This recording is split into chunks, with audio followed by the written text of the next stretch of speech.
ग्रंथ आहे हा हिंदू धर्माचा धर्मग्रंथ आपल्या संस्थेनं पूर्णतः गोल्डन कोटिंग करून सोन्याची कोटिंग करून या धर्मग्रंथाला सेन्सरयुक्त केलेलं आहे। पूर्ण डिजिटल पद्धतीचा हा धर्मग्रंथ आहे। आज आपल्या या धर्ममंडपामध्ये बसलेल्या किती मंडळींपैकी आपला धर्मग्रंथ किती लोकांच्या घरामध्ये सांगा बरं, मला हातवरती करा।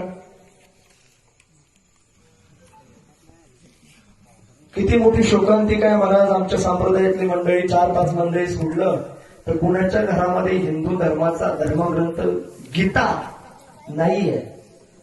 शोकांतिका झाला आपल्या हिंदू धर्माची की आपल्या घरामध्ये आपला धर्मग्रंथ नसावा।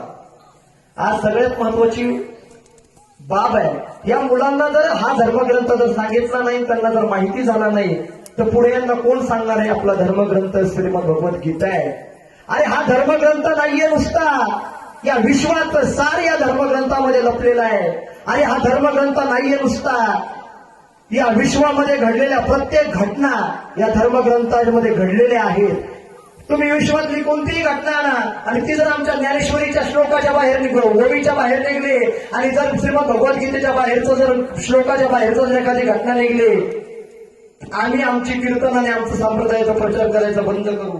पण ही जी भगवद्गीता आहे नुसती भगवद्गीता नाहीये, तर तो आमचा जगण्याचा आणि जीवनाचा आमचा आधार आहे। म्हणून प्रत्येक हिंदूंच्या घरामध्ये आपला धर्मग्रंथ भगवद्गीता पाहिजे।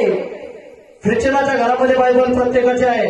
अरे आत्ताच आम्ही दिल्लीला जाऊन आलो, दिल्लीला गेल्यानंतर ज्या 5 स्टार हॉटेलमध्ये आम्ही थांबलो होतो, welcome hotel 5 star welcome Dwarka sector 10, कधी युट्यूबला त्या ठिकाणी गुगलला सर्च करा।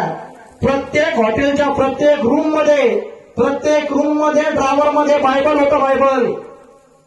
शोकांतिका आहे, अरे एवढा मोठा 5 स्टार हॉटेल असून त्या 5 स्टार हॉटेलच्या प्रत्येक रूमच्या ड्रायव्हर मध्ये बायबल ठेवलेलं होतं।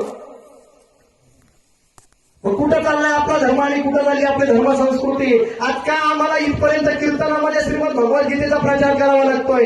काय कारण आहे याचं सर्वात मोठं कारण आहे आपल्याला आपला धर्म कळालेला नाहीये, आपल्याला आपली संस्कृती कळालेली नाहीये, आपल्याला आपला धर्मग्रंथ गीतेची किंमत कळालेली नाहीये। आणि हा नुसता धर्मग्रंथ नाहीये महाराज, ज्यांना बोलता येत नाही ना त्यांना श्रवणही करता येतो। डिजिटल पद्धतीचा विश्वातला पहिला बोलणारा श्रीमद भगवद्गीता ग्रंथ आहे।